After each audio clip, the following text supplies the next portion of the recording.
Welcome to another edition of Journey of Hope. Stories of people that share their journey, a journey seeking hope and healthiness and wellness and wholeness.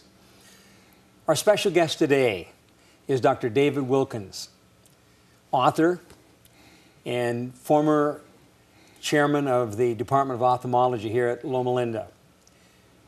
What happens when tragedy strikes? How do you prepare for it? How do you go through it? Where is God in the midst of all this? David, I'm going to call him David here, has written a book called United by Tragedy. And I'm going to ask him to share the sobering experience of what happened on September 2, 1998. Those of you in the listening audience will remember the experience. David, tell us a little bit. Tell us a little bit about yourself, first of all. Well, I'm a grandfather of 6. All right. Father of 4. And I've lived in this community since 1987. Okay. And had my, as you mentioned, time to interact and be part of the teaching program here at Loma. And now I'm retired from that adventure and have a wife of 43 years now, I guess it is. Great. Okay. So, well, let's get right into the basis for this book here, United by Tragedy. September 2, 1998. Where were you and what happened? Well, my son had decided to go overseas to study a foreign language for one of his college years, as had been the habit of my other children and my wife as well. I never got to do that. Somebody had to stay home and pay for that adventure for the kids, and he left on early in the morning on September 2. And he departed from Ontario Airport here, put him on the plane about 1:30 in the morning, and before we went to the airport, we gathered around him and had prayer for his adventure and his safety. And he was going over there for a year. Yeah, he was going over there under the ACA program, the Adventist Colleges Abroad program, to Cologne, France. And he got on the airplane. He was ticketed by Delta. They flew from here to Dallas to New York, where he changed to Swiss Air. And he boarded Swiss Air 111 at about 9:30 in the evening, East Coast time. And as the plane was proceeding up the East Coast, they got about 200 miles northeast of Boston when they noticed smoke in the cockpit of this MD-11 airplane. Immediately they contacted air traffic control indicating the dilemma, and they had to process how they were going to handle the situation. They were at 33,000 feet, and they were basically 200 miles from Boston and 78 miles from Halifax, Nova Scotia. And they decided that the closest place was Halifax. They were a little close because it takes 100 miles to get down from 33,000 feet under ordinary circumstances. And they were loaded for an overseas flight, so they're very heavy. A lot of fuel. A lot of fuel. They land lighter than they take off, and they hope they burn it up as they cross the ocean. And that was at about 10:14 Nova Scotia time, which is 4 hours different than here. So I was on an airplane flying to Seattle at 6:30 our time here. And we were on final approach into SeaTac in Seattle, and I turned to my wife. I looked at my watch, and it said 6:30, and I said, you know, Monty's over the Atlantic as we speak. Having no idea or being aware of the drama that was going out in the skies over the North Atlantic at the time. And we landed. We were picked up by friends and proceeded to their home, made small talk for about an hour, and the phone rang. And my son-in-law from San Jose, who had spoken with my son, who saw on the network news that a plane had gone down, and it seemed like the itinerary matched that of Monty, my son, who was 19 years old. At first, the itinerary was wrong. It was from New York to Zurich. Soon they corrected that. You mean the reports coming back? The reports on CNN came back that it was going to Zurich, and they quickly corrected that. And the hope that we had was quickly dashed when we discovered that the flight number matched my son's flight number. And unless he missed the airplane or had been mugged in New York or something, this was his flight. And they would not confirm it at all. We called all evening long to the family assistance people, and all they would confirm was that the plane had gone down. And what had happened is that, to make a long story really, really tight in a couple of sentences, there was an electrical short that failed to trip a breaker that created in-flight temperatures that were excessive and ignited insulation in the skin of the airplane that propagated a fire that proceeded from just behind the first bulkhead over the top of the cabin of the airplane, disabling the ability of the airplane to fly. Ordinarily, it would take, with an accelerated descent, even maybe people getting injured on the way down, minimum of 13 minutes to get down from 10,000 feet. After a discussion with the co-pilot, they decided to go into a standard descent and did not dump fuel en route, which left them heavy and high when they got close, so they had to request a turnabout. Well, that turnabout took time, and they lost contact with the air traffic control during that turnabout 6 minutes before the plane hit the water. And the atmosphere in the cockpit got so adverse that they had no lights, and they couldn't see the secondary instruments because of smoke, and they had no horizon or lights because it was a rainy, dark night. And the plane began to wander after they lost contact. So it made a loop and then went into a dive and actually impacted the earth like you were diving off a cliff. Into the water. Into the water. It didn't hit the surface like on the Hudson River where they landed nice, and the plane dove into the ocean at 600 miles an hour. And flesh and blood and plastic and metal don't do well at that kind of with that kind of impact. So let's move on. There's so many things that are brought out in this this book that has been written, United by Tragedy. One is this idea of all the people that responded and all the different crises that Halifax had been through over the years that almost prepared the community for another tragedy. Those people have lived through so much maritime tragedy of all sorts, from the Titanic to the present. It's a fishing country. There is no place on the island that's more than 27 miles from water. And so they've had a lot of maritime tragedy. They had the Titanic, the Halifax blew up in December 6, 1970. They knew how to receive people who had been victimized by what seemed to be horrific loss. Over the years they had. It's in the fabric of who they are. Yeah. And immediately it became like our tragedy was their tragedy. Well, one of the interesting comments, I know that you were raised a Seventh-day Adventist. Yes. And you know the whole concept of the remnant and the church, and through this whole experience, it sounds like that your understanding of the body of Christ has changed. You know, it really did. I grew up with a little bit of a notion that you know, we kind of had it all together. We had the package. Sure. And, the remnant. That we were it, and ultimately people would become part of us if they were going to become part of the kingdom of God. Sure. And I discovered through this experience that God has many hands to reach out, receive, touch, and minister to people. And 4 people particularly became an integral part of our sort of healing community.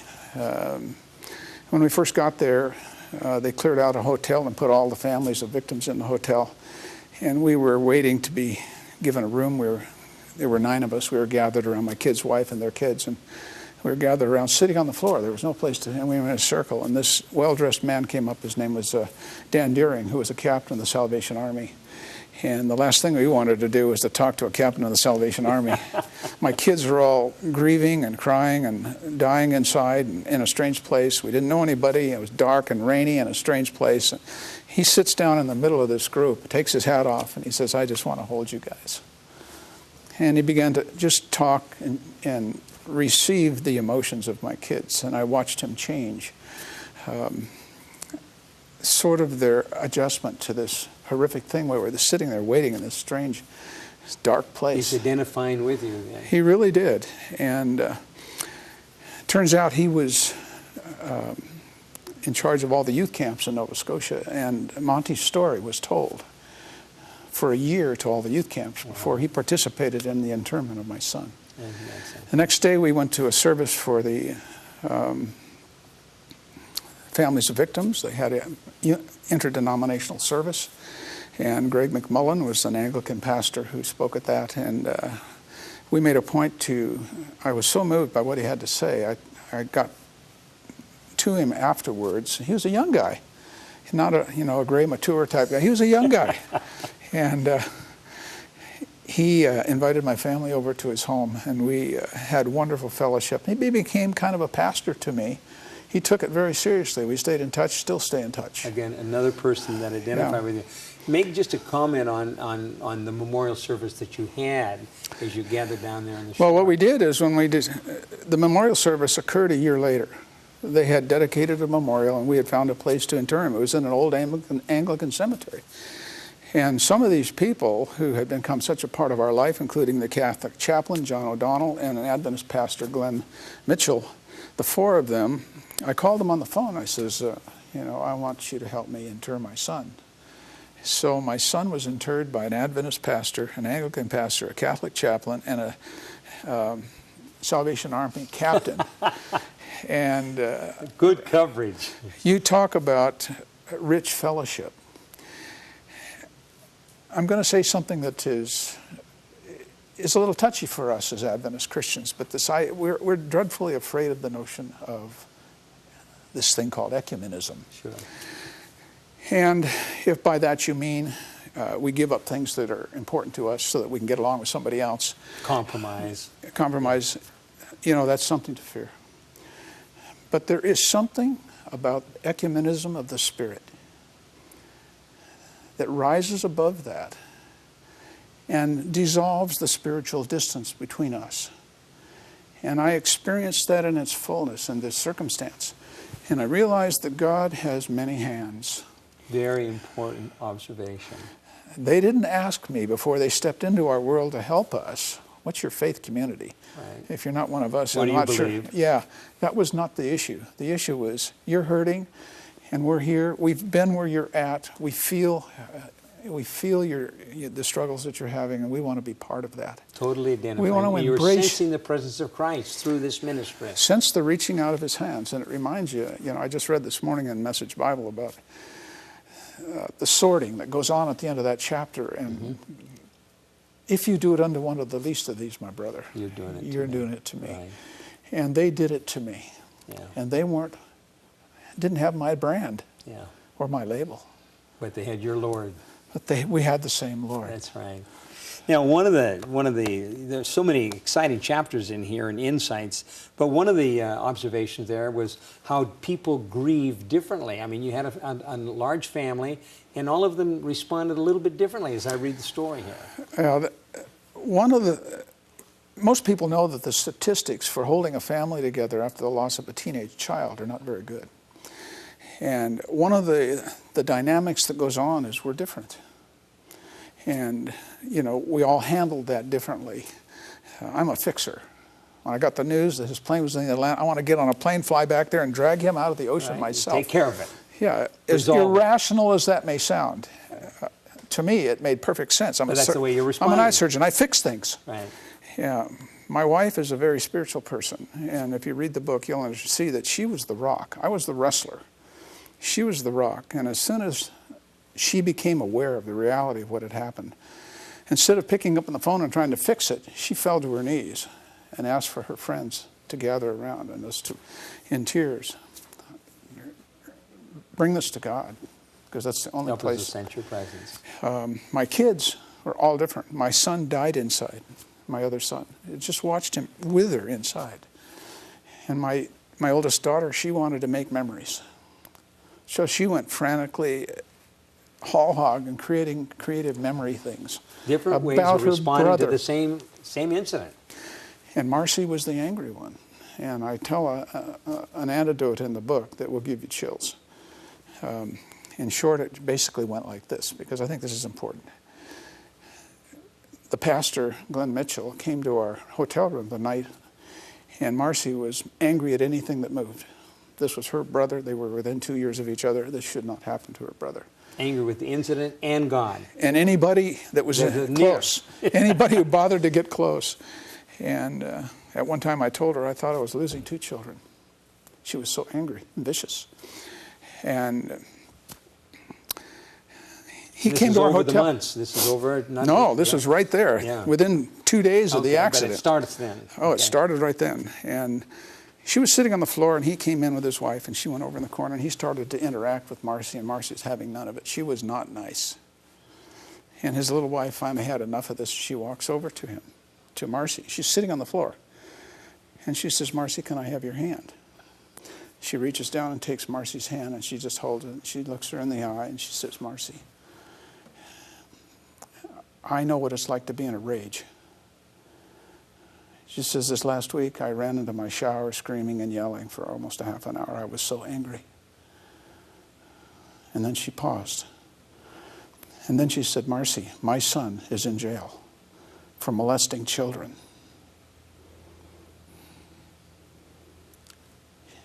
She paused. And then she said, "Marcy, he is due to get out in 6 months. And he's not sorry." She says, "Marcy, I'm his mother. It would be better if he were dead." If that doesn't send chills, you're not listening. What that woman said to Marcy and to the rest of us, she says, "Your son is gone and he's okay. He loved God and he's okay. My son is still here and he's in trouble." Yeah. There's worse things than losing a child of the King who has chosen to be his friend. So true. And we forget that. I get goosebumps just telling that little encounter. Yeah. Now, you talk about the reluctant fraternity. Mm-hmm. The reluctant fraternity is defined as a community of people drawn together by circumstances not of their choice. I didn't choose to be part of a group of people who had had tragic loss in their family. But I became part of it in a nanosecond. And in that coming together, we have a chance to wrap our arms around each other. And we have a chance to initiate a path to healing and growth rather than a path to anger and betrayal and bitterness. And I tell a couple of stories in the book about interactions between others who had lost loved ones on this plane, who we became intimately associated with. You didn't know them at all before? Had no clue. Nancy White. I was standing in the hall in an elevator. She had lost her 18-year-old daughter on this plane, and she was viciously angry. I walked up to her, and I saw she was sobbing, and we had these little ID badges on that told that we were family members of victims. So I realized that she had lost somebody, and I wrapped my arms around her, and I said, "What's the matter?" She says, "I lost my daughter." And I said, I hear you. You know, we lost our 18-year-old son, 19-year-old son, too. We became very close. All of a sudden, that brings you together. We just came together, and come to find out, her ex-husband, who had taken her daughter to the airplane in New York and put her on, had noticed Monty and saw that he was reading this purple book called ACA. And to us, it was important that somebody had actually noticed our son. Yeah. And they described him, his clothes and all. And they wondered what this 19-year-old boy was doing flying to Europe by himself. And her daughter was over saying goodbye to her boyfriend. So they were kind of standing there, and they noticed Monty. And that meant a lot to us, that she even paid attention and noticed him there. So we were able to step into the world of other hurting people. There were families on that plane that lost whole families. There's a French family who lost two son and daughter-in-law and 2 children. Another family of 5 completely wiped out. The whole thing. And we became very good friends with the family that lost 4 because they spoke only French. And So my wife speaks French. We're talking about over not a period of months, but are we talking about over the last few years then? We've been dear friends with these folks for now 10 years, 11 years. Oh, this is the 12th year. Yeah, 12, yeah. And Because my wife speaks French, we really, because they couldn't communicate with any of the rest of us, so my wife would communicate with them, and we became very close over the years. So we formed some dear friendships. But with experience, and being part of the fraternity, I call it the reluctant fraternity, we're not because we want to be, but we're there because of circumstance, comes enormous capacity and responsibility to step up to those whose shoes have become like ours. And their experience is fresh, as we've lived with it for 10 years. In other words, when you've gone through this experience, you're saying that you have a responsibility? We have a capacity and a responsibility to stand alongside and embrace other people as they have similar experience. We're given an opportunity to step into our world and touch it in ways that nobody else can because we walked in the same shoes. So, now we're looking back 12 years ago on this, on this experience. What are you learning from this? Well, we could spend a long time talking about that. The book is written about all kinds of learnings here. But the first thing I've learned is that we only have time in this life for loving. say that again. We only have time in this life for loving. Okay. We don't know if we're going to have tomorrow to love. That we can be unkind and ignore those we love today because maybe, yeah, I'll get to it. We need to take every moment and pack it with purpose. Wow, that's powerful. Every moment and pack it with purpose because we don't know that it will have tomorrow. I watched Monty. For ourselves or our loved ones. For those who survive. Yes. Monty was an amazing kid. He was a happy-go-lucky guy. He had a great sense of humor. He liked to play practical jokes. But he was also a very spiritual kid. And at age 18, he was baptized and gave his heart to the Lord. On his graduation. So this is about a year before. This was 15 months before the accident. Okay. And he invited total commitment, invited his whole senior class to his baptism on the Sabbath of his graduation. And over that 15-month time, we watched him interact with his world. And 4 months before this accident, he came to me and he said, "Dad, I'm not afraid to die. God and I are tight." Really? And at the time, I was blown away with what he said, but I had no idea what that encounter would mean to me. Later on. As we had a chance to sit and think about this son that we had been blessed to enjoy for 19 years. I'm not sure that I can't remember how old I was at the time. It was 12 years ago. I'm 66 now, so I must have been 54. That I could have said it with as much assurance as he did. A very absolute conviction. He just said, "God and I are tight." And I saw the testimony of his lives and the stories that came to us from people who knew him, how inclusive he was to those who were not popular, athletic, or beautiful, or the in crowd. He just reached out and collected them into his world with no thought that they weren't the in crowd. And it made me more inclusive as those stories started to come to me. So as I speak of him and I speak of the positive things about him, which I think people ought to do with those they've lost, they need to vocally and often speak of the blessings and the values of those they've lost, because those then become part of who you are.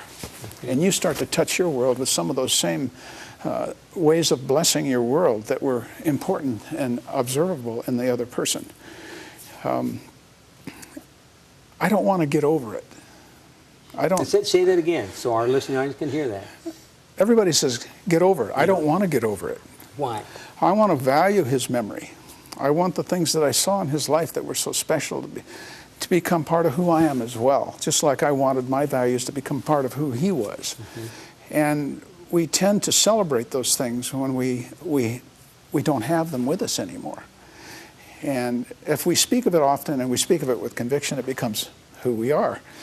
So a sleeping boy can change his world while he rests. Wow. Does that make sense? That sure does. Say it again. I've seen his story, while he rests, change the hearts of people. Isn't that just like God? What an observation. I want to share a couple of things here. One of them It's actually the final chapter. And it says, loss is a part of the human experience. And it's natural to ask, where was God? The human race is two groups, those who have experienced tragic loss and those who will. All who experience loss and sorrow touch the heart of God and will be touched by the hands of Jesus through his body. Those who not only claim his name, but follow him into the lives of hurting. Where was or is God in hard times? He is present here and now in his body.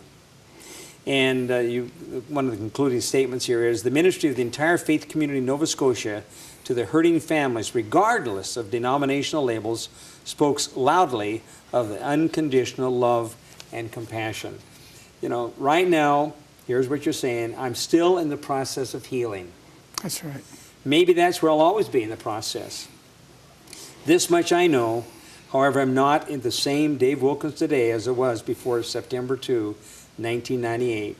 Not only have the circumstances drastically changed in my life and in and out of our family, but God has been at work in me. And again, for our listening audience here, this story, United by Tragedy, can be purchased at the ABC or on Amazon, I understand. United by Tragedy, the story of the tragic accident there of Swiss Air 111. Again, for those of you that are looking on, I want you to know that God's got a plan for your life. Mm-hmm. If you'll open your heart to him, if you'll listen, you'll be able to discern his will. I don't know what the future holds, but I know who holds the future. Absolutely. And God's got a plan for you. Give him a chance. This week, something may have happened to you or is about to happen. Today is the day of the Lord. Let's be glad and rejoice in it. God bless you. Amen.